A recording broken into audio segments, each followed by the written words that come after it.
Hello and welcome to the vlogging pod. I want to start by telling you why I'm doing this episode the way I'm doing it. I recently watched an Australian Dateline investigation on the Epstein case that felt unusually thorough. Not because it was sensational, but because it treated the story like an actual history lesson. It walked the listener through how Epstein built access, how the system responded, how survivors describe the machinery around him, why the paper trail keeps turning into a fight over what the public can and cannot see. I am not treating that documentary as the authority for today's episode. I'm treating it as a blueprint for how to organize the facts. Everything I'm saying today is grounded in reporting, court records, and official documentation you can verify. Jeffrey Epstein did not enter the public story as a household name. He entered it as a mystery. He was born in New York City and moved through elite spaces early. First as a teacher at the Dalton School, then into finance at Bear Stearns, and later as a private money manager whose client list stayed almost entirely hidden. That secrecy became part of the legend. Even reputable business and financial reporting has long noted that the precise shape of this fortune was difficult to pin down, and that the opacity itself became one of the defining features of his power. Then comes the part that matters. For understanding how abuse and influence can grow in the same soil, Epstein's social climb was not just about money, it was about proximity.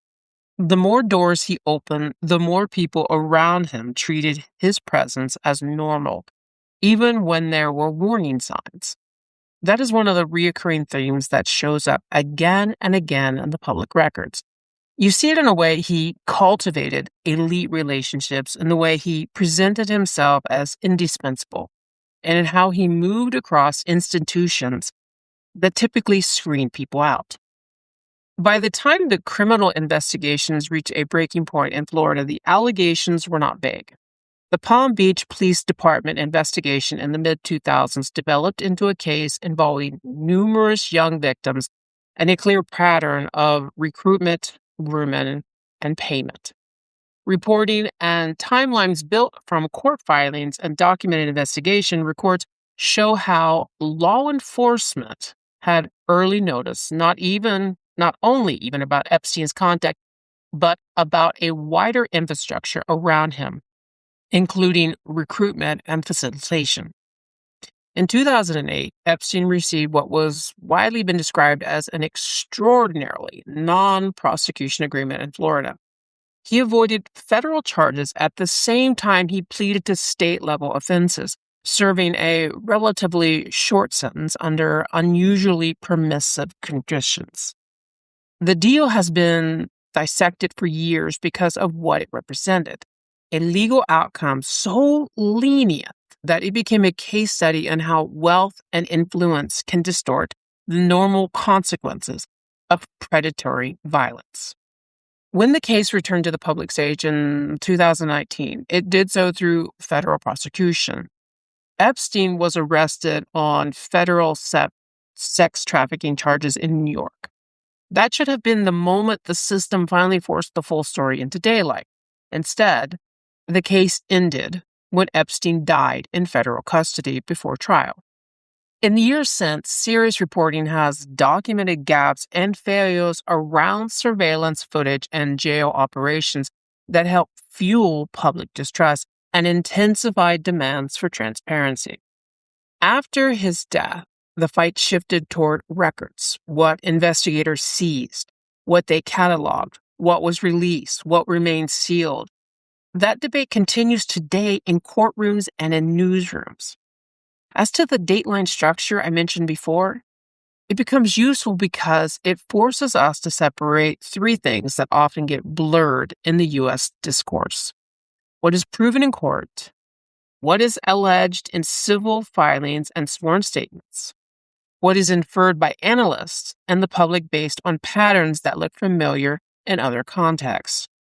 In newly surfaced reporting tied to document releases, there are credible news organizations reporting on emails and records indicating Epstein directed staff to obtain and install hidden cameras at a residence in Florida, with discussion of concealment methods. There are also documented reports that potential evidence may have been removed before certain searches were conducted, raising long-standing questions about what investigators were able to access and what they were not. A surveillance setup combined with elite access, combined with recruitment pipeline, combined with secrecy around finances and associates creates the conditions where leverage is possible. Now, this resembles what intelligence historians and security analysts describe as leverage building behavior. We're not saying he was a spy, for we do not have any factual information as to who, what, or when that would implicate any of that. What we are saying is there are document elements of surveillance, evidence, handling questions, elite access, cultivation, and structural recruitment that resemble leverage methodology. Some media commenters and analysts have framed those similarities publicly, even while no court finding has established an espionage conclusion. What remains documented is the structure itself. From there, the institution protection story becomes central. The non-prosecution agreement and its shielding language.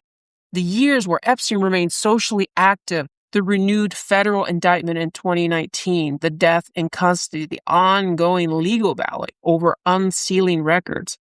Survivors continue to call for transparency, and public trust continues to hinge on how fully the documented record was made available. That is why, for me, this particular international investigation felt more satisfying, because it does not treat this particular story as a set of trending clips. It treats it like a case file.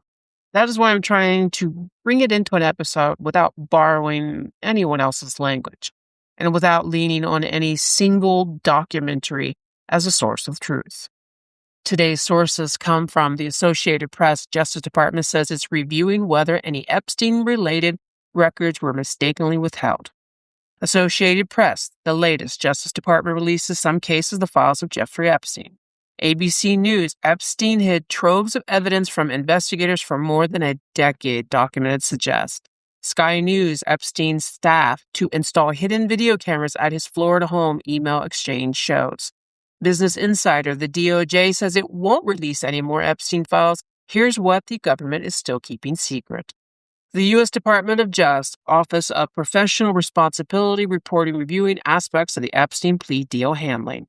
Just Security timeline of Jeffrey Epstein and Ghislaine Maxwell law enforcement failures.